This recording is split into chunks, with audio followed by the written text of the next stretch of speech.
Bonjour à toutes et à tous et bienvenue pour cette nouvelle petite vidéo où je vais essayer de vous expliquer les conséquences que vont apporter le vote aujourd'hui, ou hier, c'était hier, de l'Assemblée nationale de ce qu'on appelle le projet de loi militaire.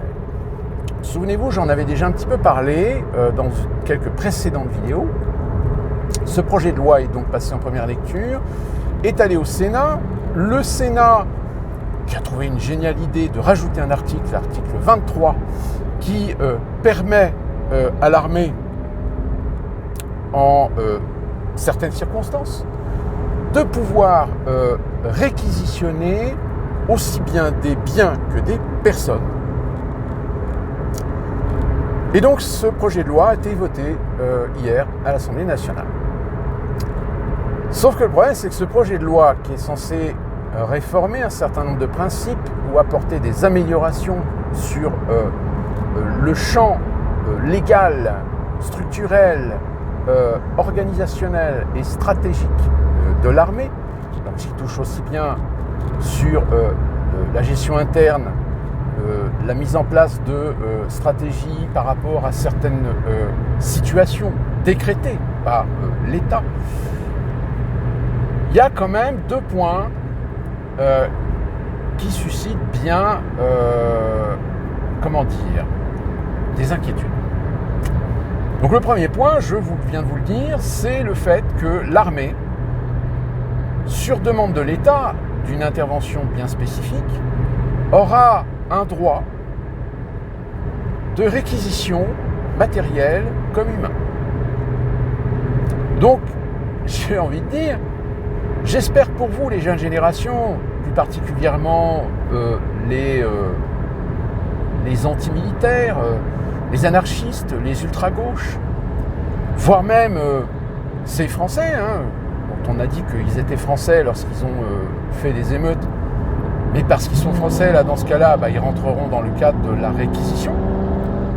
J'espère pour eux qu'on ne sera pas en guerre contre la Russie avec l'OTAN. Parce que dans ce cas-là, ça veut dire que la France va devoir apporter sa contribution humaine et par conséquent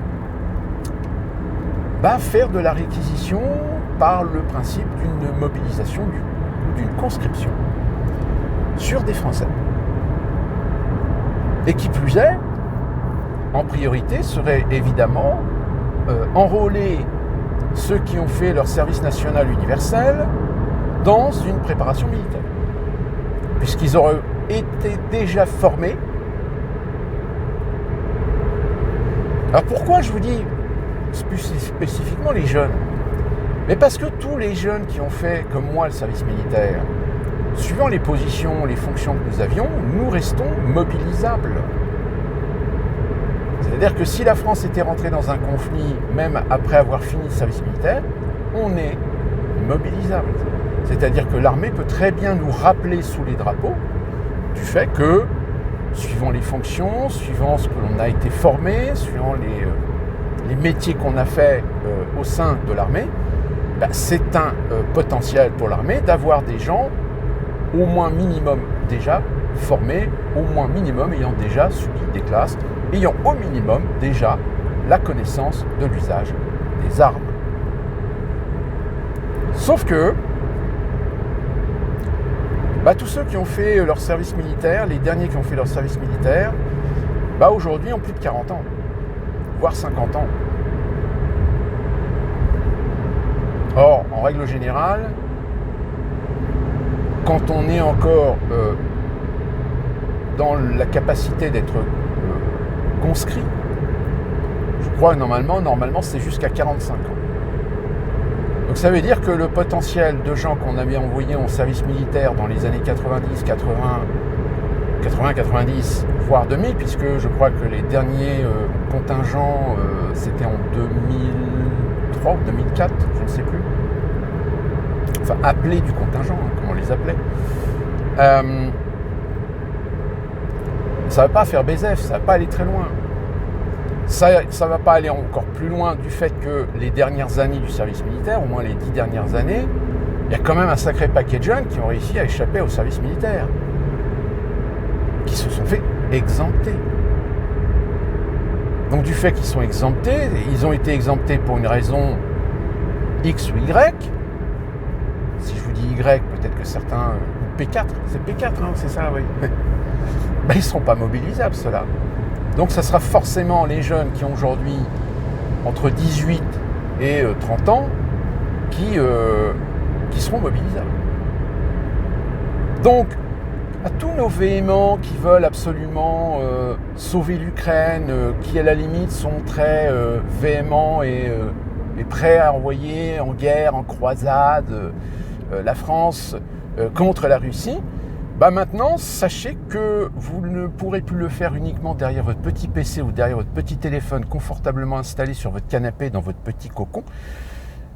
C'est que votre conviction, eh bien, il va falloir que vous l'assumiez en temps réel. C'est-à-dire que vous allez au charbon.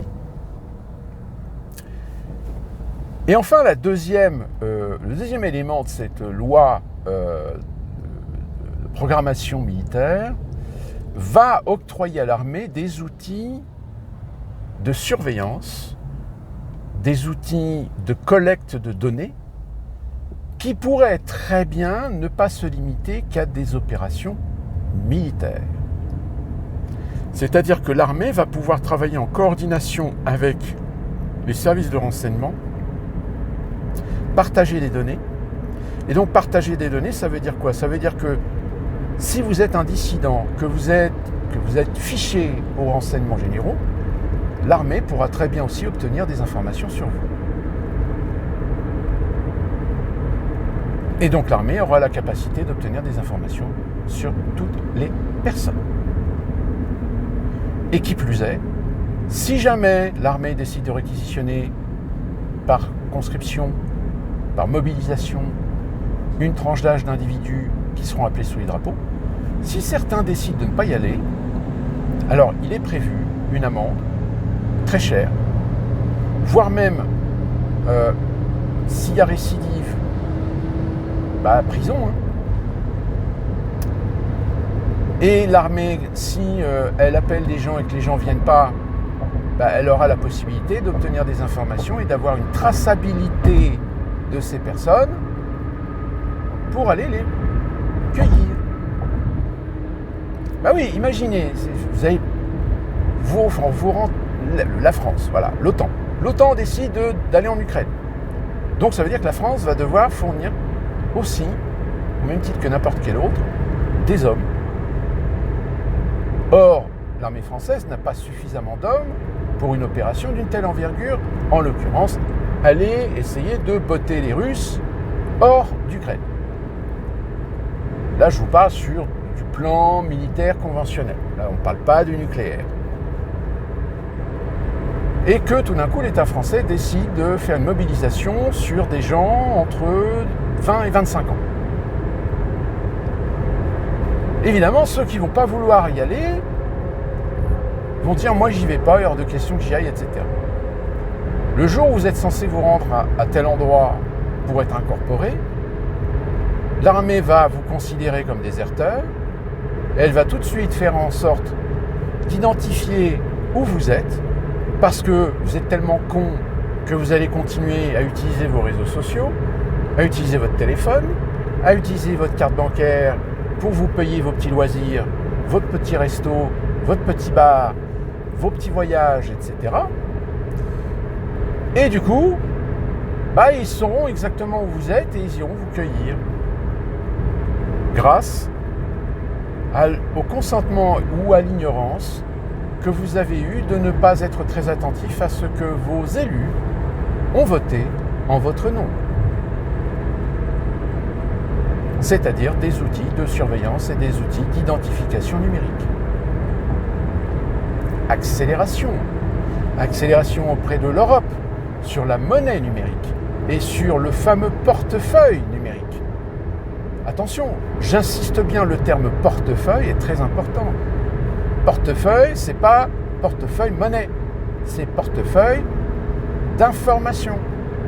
C'est-à-dire votre identité, votre permis de conduire, votre carte de paiement, votre carte d'assurance sociale, de sécurité sociale, d'assurance, etc., etc. Eh oui, non mais, je vous l'ai dit dans plusieurs vidéos, et là je vous le redis, la situation financière et internationale est tellement merdique, la confrontation entre le monde unipolaire et multipolaire s'accroît, l'Occident perd de plus en plus pied sur des pays qui ont l'intention de plutôt rejoindre la concurrence, c'est-à-dire les pays émergents qui ne veulent pas se soumettre aux ordres, à la volonté et au contrôle occidental. Donc, pour pouvoir imposer sa loi, la première chose qu'il faut qu'elle fasse, il faut déjà qu'elle contrôle absolument tous les peuples occidentaux. Si vous contrôlez les peuples occidentaux, si vous les rendez dociles, si vous les rendez totalement hermétiques à toute forme de contestation, de critique, de révolution ou d'insurrection, dans ce cas-là, vous en faites ce que vous voulez. Et après, vous pouvez ensuite lancer votre projet de domination du monde en essayant de mettre le grappin sur les pays émergents et les faire rentrer dans le rang, ou alors provoquer des perturbations, des insurrections, des révolutions, des guerres civiles dans les pays qui résistent. Donc, si parmi vous ou si dans vos entourages, il y a des gens qui vous chantent la démocratie, les libertés fondamentales, eh bien vous aurez le courage, j'espère, de leur dire, dans ce cas-là, explique-moi pourquoi tu es là devant moi sur ton petit sofa en train de siffler ta petite bière, alors que dans ton dos, tu as des politiciens, des idéologues, des intellectuels, des artistes qui sont complices à progressivement t'enfermer dans un carquois dans lequel, une fois que la clé aura été tournée, tu ne pourras plus t'en échapper.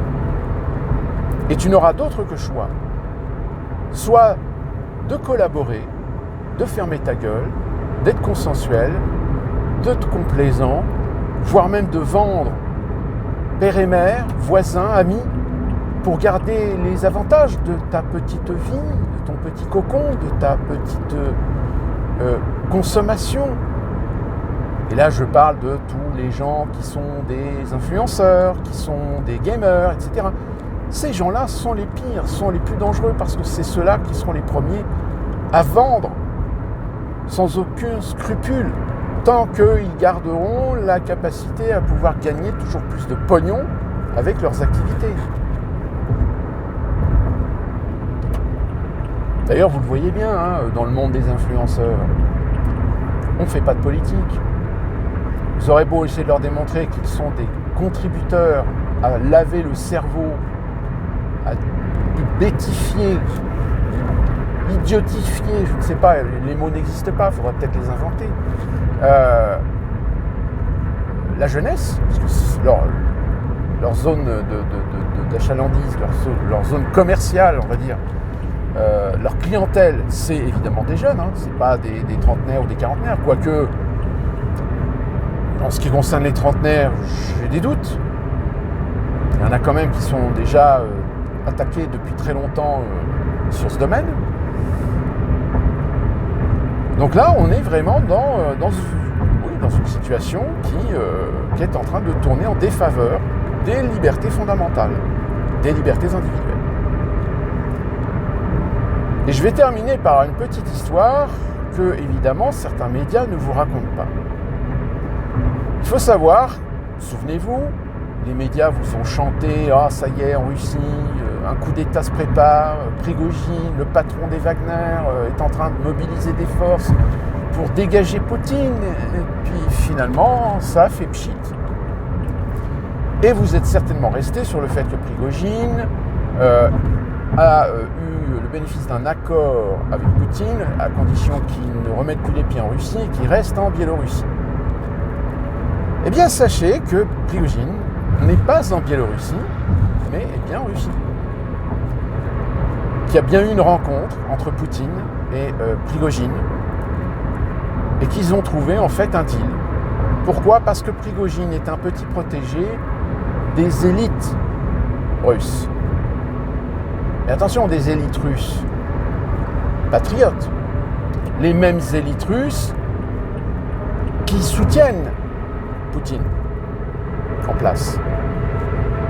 Ces mêmes élites russes qui ont la ferme intention que par l'intermédiaire de Poutine, et de sa volonté de faire de la Russie une grande nation et de redonner à la Russie la position qu'elle mérite dans l'échiquier international, de permettre à cette élite russe de jouer à égal avec les élites occidentales. C'est un jeu. C'est un jeu géopolitique, c'est un jeu économique. Et l'élite russe a un poids dans la balance du fait qu'elle maîtrise l'exploitation des énergies et des matières premières en Russie. Qu'aucune société occidentale ne pourra mettre la main sur ces énergies et sur ces matières premières sans l'accord des élites russes. Alors oui, peut-être qu'il y a un jeu en ce moment où ces élites sont en train d'être caressées dans le sens du poil. Oui, si vous nous aidez à dégager Poutine, on vous accorde le bénéfice d'avoir le total contrôle sur et tout le tralala. Sauf que le problème, c'est que ce genre de promesses, les Occidentaux l'ont déjà fait un certain nombre de pays et ne les ont pas respectées. Donc les élites russes, ils ne sont pas idiots. Tant qu'il n'y a pas un traité, tant qu'il n'y a pas un accord, tant qu'il n'y a rien de signé officiel, la parole des Occidentaux, ils se torchent le cul avec. Donc,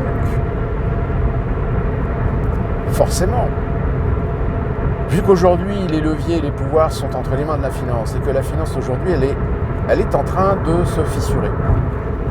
On a appris Goldman Sachs, quand même l'un des établissements bancaires occidentaux et d'affaires les plus importants au monde, elle aussi, elle commence à s'inquiéter. C'est-à-dire qu'elle commence à avoir de la toxicité dans ses comptes qui la dérange. Donc la situation, il faut la décanter. Il faut se démerder, démerdez-vous, mais on ne peut pas tenir comme ça encore 2-3 ans, sinon le système financier va sauter. Et si ce système financier saute, tout le monde saute. Vous, moi, eux. Et ça va provoquer forcément des déstabilisations politiques, que ce soit aux États-Unis comme en France d'ailleurs. Toutes les pièces du puzzle sont en train de se mettre en place. Et cette élite financière, elle veut absolument que ces éléments qui sont en train de se mettre en place ne soient pas activés, ou n'activent pas le but, n'activent pas ce pourquoi aujourd'hui on sent une radicalité qui commence à s'exprimer dans un certain nombre de peuples. Aux États-Unis, le symptôme, ça a été évidemment Donald Trump. Et en France, ça y est, comme je vous l'avais expliqué dans une précédente vidéo, en France, les gauchistes, les LFI, les écolos, etc., ils commencent à chier dans leur froc parce qu'ils se rendent compte qu'ils n'ont plus l'ascendant qu'ils se prétendaient avoir sur une partie du peuple. Qu'ils ont toujours un ascendant, en effet, sur le parisien bobo, écolo, gaucho, sur la petite bourgeoisie de gauche qui a remplacé la bourgeoisie de droite dans certaines grandes villes, etc. Mais c'est pas assez, c'est pas suffisant. Il suffit de voir les élections présidentielles pour se rendre compte que les résultats des socialistes et des écolos, c'est ce qui les a amenés à vouloir à rejoindre un petit peu cette NUPES-là.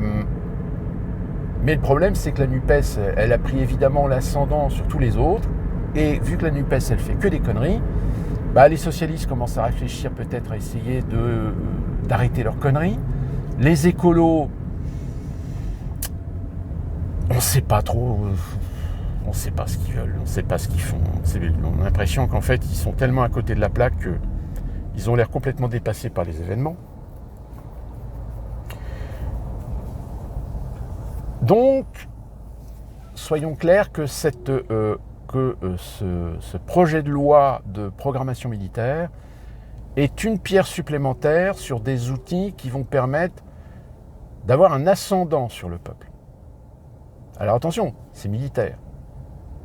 Tant que l'État et le Parlement ne font pas appel à l'armée, ces outils, pour l'instant, ne sont que des outils sur le papier, mais vous admettrez quand même que la situation est quand même explosive, tant sur le plan international que national, et que l'usage de l'armée peut très bien demain arriver plus vite que prévu. Que ce soit dans une affaire internationale ou que ce soit pour une affaire interne.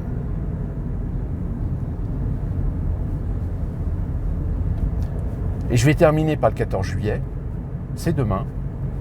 Enfin peut-être aujourd'hui pour vous si la vidéo est téléchargée le 14 juillet. On va voir comment ça va se passer, mais on sent qu'au niveau du ministère de l'Intérieur, ils ont quand même les pétoches. Ils ont les pétoches parce que, avec ce qui s'est passé avec les émeutes, qui, comme je vous l'avais expliqué dans une précédente vidéo, très clairement a eu cette incidence d'avoir fait basculer une partie de la population française dans l'autre camp, et que si le 14 juillet, il se passe des choses, que ce soit sur les Champs-Élysées, que ce soit dans Paris, que ce soit dans les banlieues, si c'est encore une fois de plus le bordel, s'il y a des gens qui se font agresser, s'il y a des Français binationaux qui ramènent le drapeau algérien, ça va mal finir.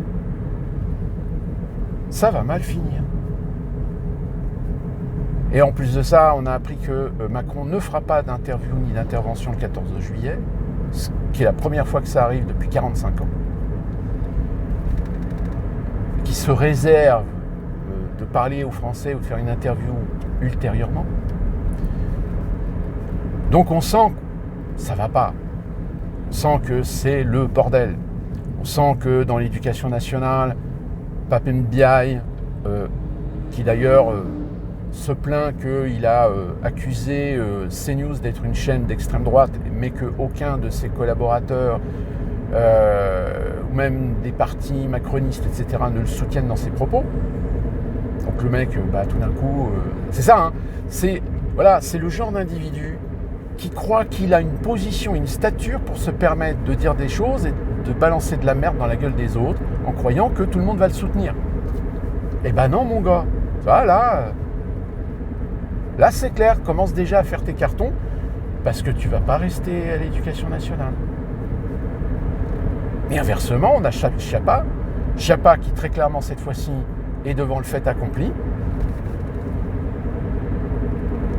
Là, je vous le dis franchement, hein, si jamais Macron annonce un remaniement et que Schiappa elle est toujours là, elle est toujours dans le nouveau gouvernement, là, je sais pas, mais non, stop. Là, si vous n'avez toujours pas accepté l'idée que la République est morte, voilà, vous êtes irrécupérable, quoi.